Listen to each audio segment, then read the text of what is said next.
This is Ramallah, where obviously large crowds are waiting for the return of 39, all men, some of them teenagers, who've been held in Israeli detention, who are being released as part of this exchange. Emotions clearly running high. We can go to Nida Ibrahim, who's there in Ramallah. Nida, talk us through what we're seeing and hearing.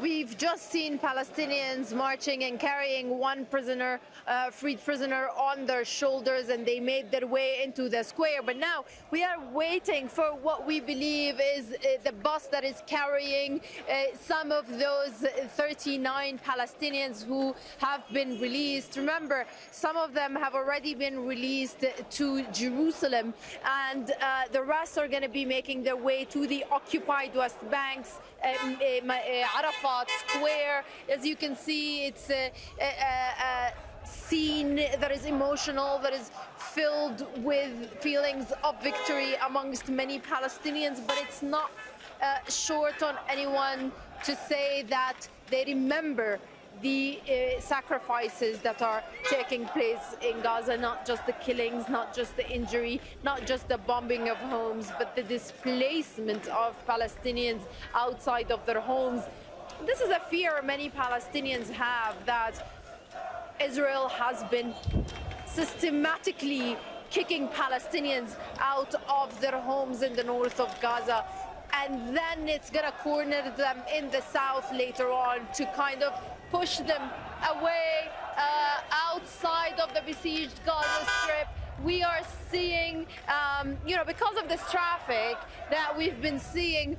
Also yesterday, the buses took a while to be able to get to the final destination that is planned for the main, let's call it a celebration. But we're seeing more movement, we're seeing more Palestinians.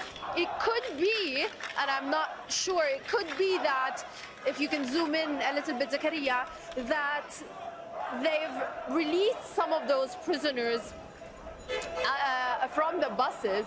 They've let them off of the buses, and then they're going to make their way here in like a protest form, with Palestinians carrying the freed prisoners with them. Again, it's a situation that is unfolding as we are looking, but we are seeing flags, we are seeing cars carrying Palestinian flags. We've seen mostly Fatah flags here today, unlike the other days. Nida, we can see on our screens the images that you are talking about, and we can see now the bus arriving into the square or area where you are not that far away from that exchange happening, of course, under the auspices of the International Red Cross. Give us a sense of who is on board, who is involved in being released from Israeli jails. We know 39, we know many of them, or all of them, are male. Anything else? Yeah, we know that 3 female prisoners whose names have made it to the list that Israel published of potential Palestinians who are going to be released. But the Palestinian female prisoners have been, 30 of them have been released. So we have 3 left from the list. We have other women, of course, but most of those have been detained after October the 7th. We just spoke to a father, Mahmoud Thawabte from Bethlehem.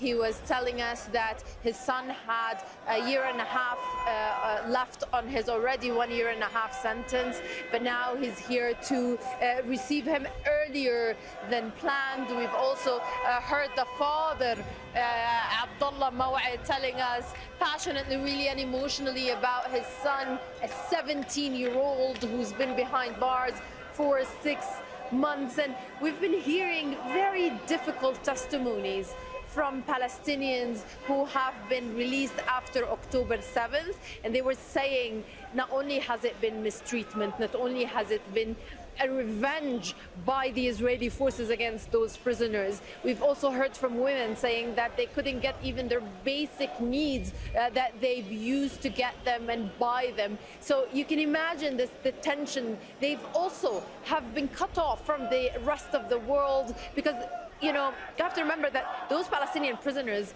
have been in and out, when we talk about the general population, since 1967 in Israeli jails. Sometimes you'd see them waving and starting a wave of protests to achieve certain demands.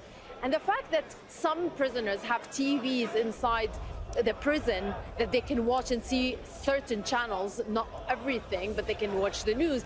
This has been considered an achievement by the prisoners' movement that only have been able to happen because they've led a lot of protests inside prison, including hunger strikes, collective hunger strikes. So for Palestinians, They believe that those are achievements that they've gotten now that they've been taken away from Palestinians post-October 7th.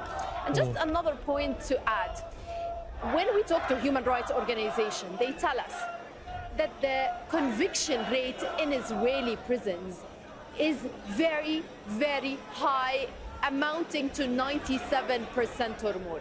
So what happens with these Palestinians? To avoid long trials, they accept the plea deal, even if it's not what Israel accuses them of doing. So they'll say, you threw rocks against Israeli forces, so you can either stay in lengthy courts, or you could be detained. Be detained for a shorter period and pay a fine.